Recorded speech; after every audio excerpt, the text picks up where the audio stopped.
The last bonus I ever got came in a manila envelope. No ceremony, no handshake. Just a check slid under my office door with a post-it that said, "Good work, kid." I was 38, been at the company 6 years, built every major partner relationship they had, knew every API handshake better than I knew my own tax ID, and yet I was still kid, cute, disposable, like a coffee filter after a 12-hour sprint to hit Q3 rollout. I should have seen it coming when they reorganized the floor and stuck me next to the industrial printer. You know the one. It groans louder than your ex during small claims court and smells like burnt ink and broken dreams. But I stayed quiet. I smiled in meetings. I debugged integration issues at 3 a.m. while the VP of Ops was off glamping in Colorado. I was the director of strategic partnerships, which is corporate for she's the one who actually reads the contracts before we sign them. What they never saw was what I was building after hours. While they were sucking down kombucha and farting out jargon like synergy, I was in a dingy co-working space downtown, sketching server diagrams on napkins with Amir and Liz, two ex-colleagues who, like me, had been quietly discarded by flashier firms. We didn't have funding. We had fury. We had a vision for a lean, resilient API infrastructure stack that wouldn't buckle under stress like a trust fund intern on espresso. I wasn't trying to stick it to anyone, not at first. We just wanted something that worked, something we owned. I kept it quiet, no LinkedIn brags, no Medium posts, no launch party with a $600 neon sign. Just code, contracts, and caffeine. And for the record, yeah, I still had access to my old email alerts. Occupational hazard. You spend 6 years in vendor ops, you learn to track everything. Even ghosts leave footprints if you know where to look. Oh, and hey, if you've made it this far without smashing the subscribe button or tossing a like into the void, fix that. It takes 2 seconds and it genuinely keeps my crew from defecting to a TikTok slime channel. We tell these stories for folks like you. Don't ghost us. Back to it. My name wasn't on any patents, never made it to the About Us page. But if you dug into the source files, the vendor contracts, the Jira boards, I was everywhere. I had fingerprinted every damn integration they used to scale. The Tier 2 identity verification module, mine. The customer onboarding flow that shaved sign-up time in half, mine. The emergency failover playbook they bragged about in investor calls, you guessed it. But that's the thing about invisible work. People only see what they choose to value, and what they valued apparently was show ponies. I watched the new COO arrive like a stiff breeze in a rented blazer, all slick hair and LinkedIn quotes. He spoke in bullets, cut burn, max ROI, optimize headcount. I was a name on a spreadsheet he didn't recognize. That made me a liability, so I kept building. Nights, weekends, spaghetti staining my laptop in diners that hadn't updated their menus since Bush was in office. Our little startup, still unnamed, was fast becoming a real backbone. We weren't sexy, but we were stable. That's all you need to be if you want to survive the blood sport of back-end services. And then came the reorg. It wasn't loud. No town hall. No goodbye bagel spread. Just a one-liner from HR and a calendar invite that reads strategic realignment discussion. I knew what that meant. So I put on my good shoes, printed a clean copy of my NDA, and walked into the room smiling. Bonuses, the new COO said, not even looking up from his iPad, are for assets, darling, not for overhead. That was the last sentence I ever heard from him as an employee. But not the last sentence he'd ever hear from me. The reorg memo hit like a silent fart, no sound, all stink. Dropped at 4:59 p.m. on a Friday, wrapped in pastel corporate speak. Realigning resources to better serve our growth trajectory. Translation, bloodbath incoming. The kind of email where everyone opens Slack just to see who's freaking out the loudest. By Monday, the air was different, tense, like the office had been dipped in febres and lies. Then he arrived. The new COO, Travis, wore loafers with no socks and smiled like a man who's never changed his own oil. He didn't sit. He perched like a TED talk in human form, carried a water bottle big enough to bench press. His first act, renaming our monthly performance meetings to accountability acceleration zones. Second act, gutting 3 departments before lunch. He made his way down the org chart like a surgeon who read the manual upside down. I watched him from my seat by the industrial printer sipping gas station coffee that tasted like burnt regrets. He shook hands like he was trying to remember who you were while already planning how to replace you. When he finally got to me, it was in front of my entire team. This is, oh right, you're the partnerships person, yeah? Director of Strategic Partnerships, I replied, still smiling. He laughed. So, relationship overhead. My team went quiet, like someone had unplugged the room. I felt my cheeks flush, not with shame, but with the kind of clarity that comes right before a car crash.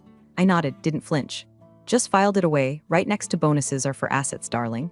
That one came 2 days later. During the quarterly bonus meeting, he somehow turned into a stand-up roast.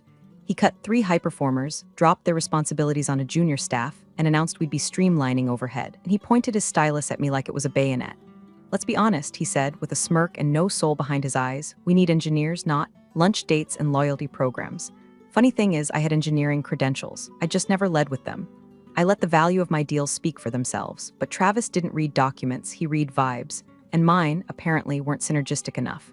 The elimination email came that night. Subject line strategic realignment outcome. No phone call, no meeting, just an auto-generated message with a link to schedule my offboarding.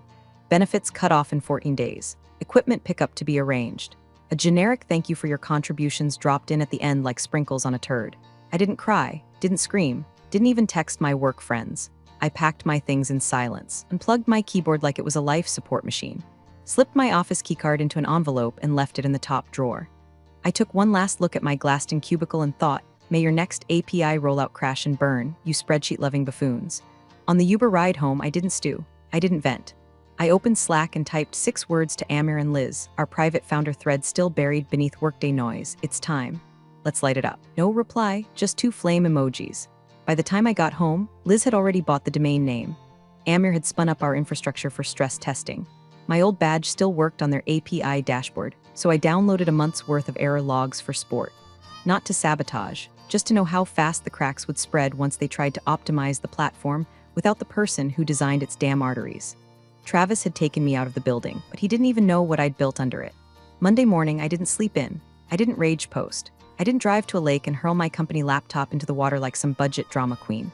I brewed the strongest coffee this side of chemical warfare, put on my oldest hoodie, the one with the ketchup stain shaped like Florida, and walked into our new office, Liz's garage. Smelled like WD-40 and ambition. And in that sacred, duct-taped temple of caffeine and code, I began my second life. We weren't just building anymore, we were launching. Our little ghost of a startup, once just sketches and spite, got a real name, something crisp, clean, ungoogleable on purpose. Liz ran point on branding.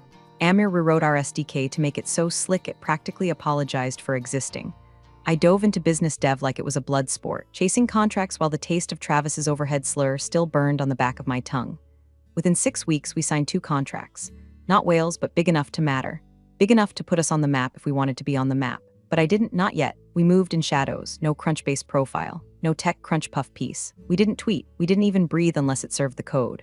One of those contracts, a tier 2 vendor you've never heard of. If you've ever opened a checking account online, you've used them. And guess who they powered? My old employer's entire customer onboarding flow. Passport scans, SSN verification, instant KYC, all of it ran through the sleepy little vendor we now own from the back end. Not directly, of course, we were their vendor. 2 layers removed, but we had our hands in the plumbing now. And the faucets, oh, they were dripping already. I kept it surgical. No LinkedIn update, no revenge tour, no passive-aggressive TikToks. I let the silence do the screaming. Amir set up monitoring alerts so aggressive they pinged us when someone sneezed near a data center. Liz built out a dashboard so elegant it made Tableau cry. And I handled the client side, quiet calls, whispered walkthroughs, contracts written like booby traps with SLA clauses tight enough to strangle.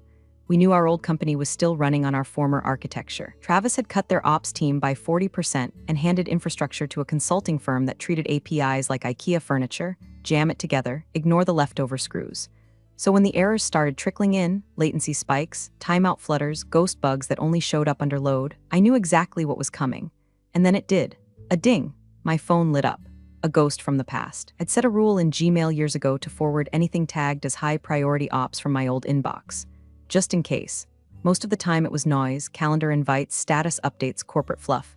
But this one, subject Q3 firefighting, API issues from internal ops atredacted. Com time 2:13 a.m. It was a war room meeting. High priority, all hands, scheduled for Thursday. I stared at it like a fortune cookie dipped in gasoline.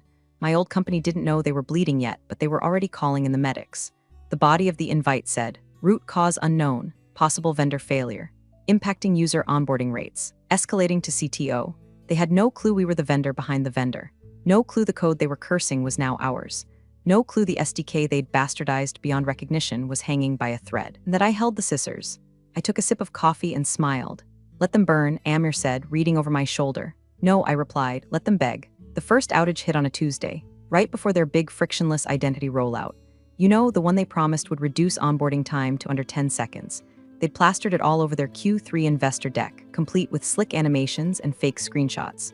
Total vapor. Travis probably rehearsed the announcement in front of his peloton. 7 minutes into the deployment window, their customer verification flow choked on itself. Users couldn't upload documents. ID parsing failed at random. Response times ballooned like a server on NyQuil. Nothing catastrophic, but enough to flood their support chat with confused clients and unverified accounts. They thought it was a fluke, blamed the load balancer, then blamed the dev team, then blamed cloud latency, whatever that means when you're paying 6 figures a month to AWS. But I knew, because the API logs were right in front of me, flowing into our admin console in real time like a live-action karmic slideshow. They'd ripped out the custom throttling layer I wrote, my layer, the one that prevented bottlenecks by smoothing traffic during burst loads. It wasn't flashy. It wasn't even well documented, but it worked. Travis probably saw it and thought dead code, redundant. He was the kind of guy who deleted comments in code because they made it harder to vibe. They kept pushing updates. We kept watching them eat dirt. Week 2, their passwordless login feature broke in Brazil. Localization failed. Their form validator rejected entire cities as invalid inputs. Users from Sao Paulo were told they didn't exist. Week 3, images stopped loading in the mobile onboarding app. PNGs timed out. Logs showed that a single overloaded call to our API via their proxy layer, which they'd rewritten with duct tape and hubris, caused a cascade failure in the image fetch service. Each time our logs were clean, our infra stable. No breached SLAs. On paper, we were saints, but internally, they were in hell. Support tickets started piling up from their Tier 2 vendor, our client. First, just a few polite inquiries, then frantic escalations, the kind that begin with "hi there" and end with "we're considering termination for breach." Their team opened 5 P1 support tickets in 3 days. Meanwhile, we sipped cold brew and wrote polite replies. Per our SLA, latency thresholds remain within acceptable limits. Please ensure your SDK version is 2.4.1 or above. Custom implementations outside our recommended flow may cause instability. Translation, you broke it, now lie in it. Liz and Amir started a Slack channel just to collect their increasingly desperate bug reports. We called it #oopsie-doopsie. Every time they tried to patch the holes, they made it worse, like trying to fix a leaky faucet with a garden hose and prayer.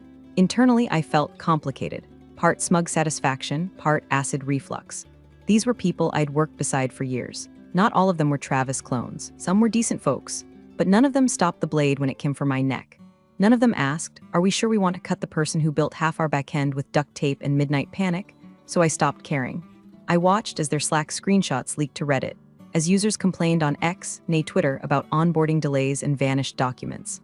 I watched as Travis pushed out another corporate blog post, "We're committed to excellence," while his team panic-installed patch after patch on a house built of spaghetti and forgotten dependencies. And still, they blamed the vendor. They blamed us. They had no idea I was sitting 3 feet from the person writing their ticket replies. No idea that the product specialist on the call was Liz with a voice mod and 0 patience. No idea the line of code they broke was the one I wrote in a diner at 2 a.m., eating cold hash browns and deciding whether to build a kill switch. I didn't need a kill switch now. They were doing it to themselves. One rollout at a time. Their CTO's email came in at 6:42 a.m., a full 38 minutes before his first cup of artisan ego roast, which meant one thing: desperation. Subject line, immediate vendor escalation, critical discussion. No pleasantries, no buffer, just a calendar invite and a line of text that read, "We need a serious conversation. I'm coming in person." Cute. By that point, they'd burned through 4 patch cycles, rolled back 2 features, and somehow managed to create a recursive bug that locked out verified users if they dared to change their address after midnight. We watched the mess unfold like a nature documentary. Travis, the coup, had already started posturing internally, gave an all-hands Zoom pep talk titled "Taking Control of Our Stack," which translated loosely to, "We don't know what we're doing. Someone has to die for it." In that meeting, he said the words, "This vendor's been coddled too long. Might be time we built this thing in-house." Liz spit her coffee out laughing. Amir wrote in-house, LOL on a post-it and stuck it to the server rack. We knew what was coming. These guys didn't want accountability. They wanted a scapegoat, someone to flog publicly, threaten quietly, and then beg privately. So when the CTO demanded a face-to-face, I didn't route it to support. I didn't offer Zoom, I didn't defer to our account manager. I approved it personally. Subject confirmed. Location 9th floor, 325 Lexington Ave. Time Thursday, 10 o'clock a.m. Attendees, CTO, optional, COO if available. I kept the reply short, professional, but I chose our nicest boardroom. Big glass walls, long table, perfect lighting. One of those rooms that makes you forget who's small and who isn't until you've already sat down and realized where the power is. He agreed instantly. I imagine he thought we'd be 2 guys in hoodies, maybe a WeWork booth with a flat tire and a logo printed on a sticker. He was probably ready to lecture us on scalability. Maybe offer a token pay bump and a deadline to get our act together. What he didn't expect was me. In a black blazer I hadn't worn since my last investor round. Me, seated at the head of the table like I never left corporate. Me, flanked by Liz, who had redesigned the SDK from scratch, and Amir, who printed the SLA contract and brought 2 pens. The boardroom was empty but humming. No startup chaos, just quiet control. Screens ready. Contracts printed. Legal team waiting on standby in the room next door. I scheduled the meeting for Thursday for a reason. That's when their monthly metrics lock. They were one more outage away from blowing their Q3 numbers, and they knew it. Meanwhile, back at their office, Travis was playing dictator, walking around with a Starbucks in false confidence, telling engineers to map out a pivot plan in case we got canned. Spouting stuff like, we'll just rebuild the SDK. How hard can it be? As if backend infrastructure were a fidget spinner. At one point, he told the staff, this company doesn't get to hold us hostage. They're lucky we don't terminate the contract mid-quarter. You could almost hear the ground cracking under him. They thought we were begging to keep the account. They thought they were walking into that room with leverage. They thought wrong. He was 17 minutes late, which would have been fine if he weren't the one who'd requested the meeting like his company's life depended on it. Which, incidentally, it did. When the glass doors finally whooshed open, he entered with the twitchy energy of a man who spent the Uber ride rehearsing threats in the mirror. His leather laptop bag looked expensive. His tie was loose, but not by accident, just enough to say, I'm too important to prep. His chief architect followed close behind, sweating through his polo like a busted HVAC. They stepped into our boardroom, all puffed up protocol and assumed dominance until he saw me. He stopped mid-stride, eyes locked on the head of the table. Then they drifted, left to Liz, who wore a crisp button-down and a look like she'd already diagnosed his company's incompetence. Then to the right, where Amir sat with his laptop open to a full-color SLA dashboard and a printed log history so thick it needed a binder clip. And then his eyes landed on the screen behind me. Vendor status review. Client name redacted presented by. My full name managing director, our company, and right under it, in font big enough to be biblical. Let's talk about what you broke. He blinked. Once, twice. Turned slightly toward his architect and whispered, not quiet enough. Who is she? His architect didn't answer. Just looked down at the conference table like he wished it would open and swallow him whole. I waited. Let the silence do the gut punching. Gentlemen, I said finally, thank you for coming. Let's begin by reviewing the service contract you violated last quarter. I clicked the remote. Slide 1, SLA breach timeline. No greetings, no posturing, no offer of water. Their CTO tried to regain control, cleared his throat like he was about to start a sermon. But I didn't give him space. Just advanced the slide again. According to section 4.3, I continued. You agreed to maintain all SDK integrations as outlined in our compatibility documentation. On June 12th, your engineering team deployed a rewrite that bypassed our prescribed throttling layer. Result, 11.2% increase in latency across all Tier 1 GOs. Next slide, graphs, timestamps, call logs, all annotated in red. On July 7th, you removed the fallback queue that protected against load spikes. Result, a cascade failure during your summer surge campaign that cost your company, conservatively, upwards of 1.4 million in blocked conversions. Amir chimed in, voice cool and clean. We actually pulled your own internal reports from your public bug tracker. You logged these as external vendor issues. That's interesting. Their CTO opened his mouth to object, but Liz slid a copy of the contract across the table before he could speak. Her finger tapped a clause. We're generous, she said. This contract allows for 3 service violations before escalation. Your team, I said, has racked up 4. The air in the room changed, not visibly, not loudly, but you could feel it like someone knocked the ego out of the space and replaced it with static. He shifted in his seat. His bravado began to melt, leaving behind the dry, corporate husk of a man who just realized the fire alarm wasn't a drill. I clicked again. Slide competitor migration plan, phase 1. I let him read it, no narration. Just 30 seconds of quiet devastation as he watched a roadmap of their own slow extinction projected 10 feet tall.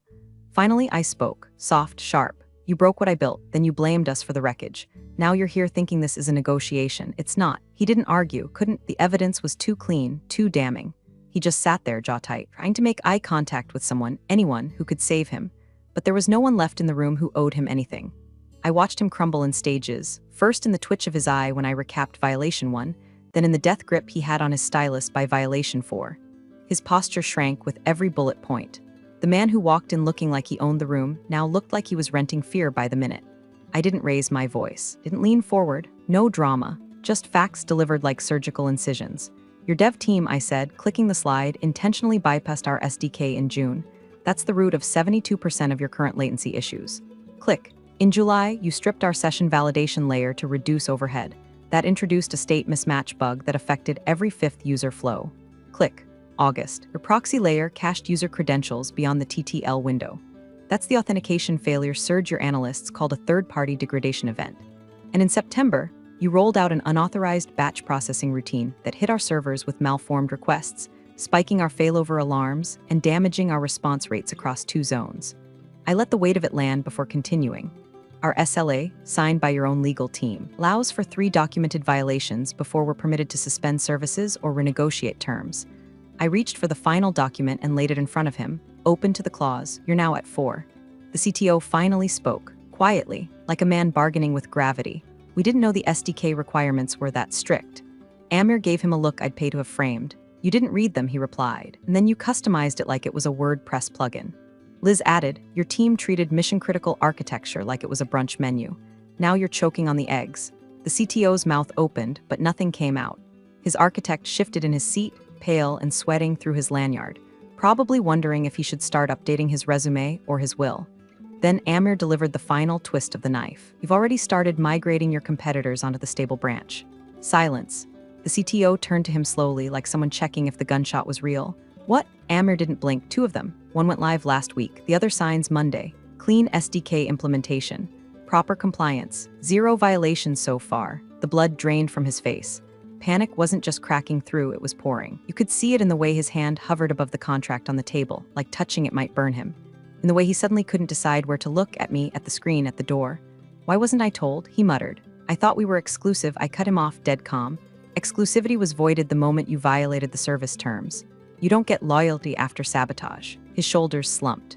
For a moment, he didn't look like a CTO. He looked like a middle manager who just realized the 3 a.m. emails, the arrogant hotfixes, the corners they cut weren't just invisible, they were fatal. "And if we fix it?" he asked, clinging to hope like a lifeline made of floss. "You're not here to fix it," I said. "You're here because you already broke it." The pause after that was cavernous. In that space, he finally understood what the meeting really was. Not a negotiation, not a rescue, a reckoning. We weren't fighting for the contract. We owned the road now, and he was standing in the middle of it, watching the truck arrive. He cleared his throat and tried to salvage the last crumb of power he had left. "Look, we're obviously not happy with how this played out, but we're still interested in continuing the partnership under the right terms." I almost admired the effort. Almost. The way he smoothed his tie like that could glue his credibility back together. The way he leaned forward, elbows on the table, assuming proximity equaled influence. He still thought this was salvageable, that a half apology and a vague promise to circle back on governance would get him a discount. Amir slid the new MSA across the table before he could finish the thought.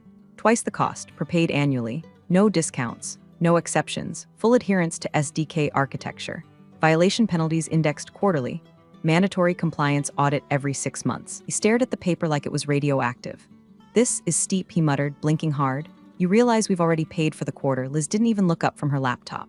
"Your breach voided the credit carryover. You're not a customer with credit, you're a liability with paperwork." He flinched. "We can walk," he said, voice low, trying it on for size. "You can," I replied. "But your legal team might want to take a look at our documentation first. We've cataloged every SLA breach, every rollback, every executive email passed through our ticket system." I leaned back, folded my hands, and let the next part hang in the air like a loaded gun. "If this partnership dissolves without resolution, we're contractually permitted to publish anonymized breach reports to affected ecosystem partners." His forehead dotted with sweat, beads forming just beneath his perfect hairline, probably wondering who had seen the performance logs, who already suspected, who was waiting for a reason to panic. "You'd tank us." "No," I said, smiling just enough for it to hurt. "You already did that. We'd just be illuminating the wreckage." He looked down at the contract again, this time longer, reading not with resistance but resignation. He didn't ask for changes. He didn't counter. The bluff was over. There was no bluff left. He knew it. We knew it. Meeting ended without handshakes. He didn't say goodbye. The next morning, the signed MSA arrived in my inbox at 6:03 a.m., time-stamped and clean, 2-factor verified, auto-routed through their general counsel. Subject, signed, new terms accepted. No message in the body, just silence. We never heard from Travis again. He didn't show up to the follow-up call. Rumor had it he'd been repositioned to a new internal strategy team. I imagined that meant a windowless conference room and a long leash made of nothing. But my inbox, that exploded. By noon, I had 3 inbound inquiries, all from companies in their ecosystem. Payment processors, ID platforms. One of them was a former competitor who'd once pulled out of talks with us because their CTO said we weren't scalable. Now they wanted an emergency discovery session, tonight if possible. Funny how reputations shift when the fires get big enough. I opened a new Trello board called Conversion, Scorched Earth. Liz updated our pricing page to remove all grandfathered tiers. Amir created a new endpoint, /legacy recovery, and I walked into our now formal downtown office, poured myself a coffee, and sat by the window. I wasn't relationship overhead anymore. I was the relationship, the asset, the architect, the one holding the keys. And everyone who'd spent a year overlooking me, now they were asking if I had time for a call. The ballroom lights dimmed just enough to give the illusion of intimacy, like the audience and I were all in on some shared secret, one they didn't even know was about to be detonated. I stood on the main stage at the largest fintech conference on the eastern seaboard, mic clipped to my blazer, slides ready, confidence coiled like a spring. Panel was titled, Modern API Dependencies, Scaling Infrastructure Without Breaking Trust. Cute, right? 2 months had passed since the contract was signed, since Travis's empire had quietly collapsed under the weight of its own arrogance. His company didn't sponsor the conference this year. No banners, no booth, no branded pens handed out by fresh-faced interns pretending to know what middleware was. Just an empty slot on the sponsor wall where their logo used to be. Someone had peeled it off, left a faint outline like a ghost of relevance. But I spotted him in the third row. No name badge, no entourage. Just him, hunched slightly in his seat, wearing the kind of half-smile that people stretch across their face when they're trying to look relaxed but internally bracing for impact. He probably thought I wouldn't notice. I noticed. I began my talk with facts, uptimes, throughput, vendor risk management. A few hard-earned jokes about incident response protocols that actually landed, got some chuckles, a nod from a CTO in the back who looked like he'd aged 6 years since COVID. But I kept it tight. Professional, smart, surgical, and then I rapped, final slide. Just a simple quote, white text on black background. The mistake most execs make. They confuse women who build bridges with women who won't burn them. I let it hang. No dramatic music, no mic drop, just gravity. A murmur rolled through the crowd like wind through tall grass. Some people laughed, nervous, approving. Others stiffened. I didn't scan the audience, didn't look for validation, but I felt his stare like a pressure point on my spine. I stepped off the stage, walked past the applause, past the congratulatory nods and LinkedIn follow requests pinging my phone like static. He didn't approach. He didn't ask a question. He didn't even blink. Just watched, frozen in his chair, like a man realizing the glacier he tried to ignore had already moved under him and crushed the foundation he built his ego on. He wouldn't recover. Not here, not now. Not when every vendor in the room had just seen who really runs the rails. Not when every slide deck now started with my face and every whisper in the hallway ended with, she's the one who, I didn't need revenge. I didn't need to humiliate him. I was the correction. And as I walked toward the side exit, one last thought slid across my brain like a match along the box. Bonuses are still for assets, darling, and I own the whole platform. Thanks for watching, you cubicle warriors. Hit that subscribe button. Unless you're my old boss, then you're on your own. Revenge of the coffee pot strikes again.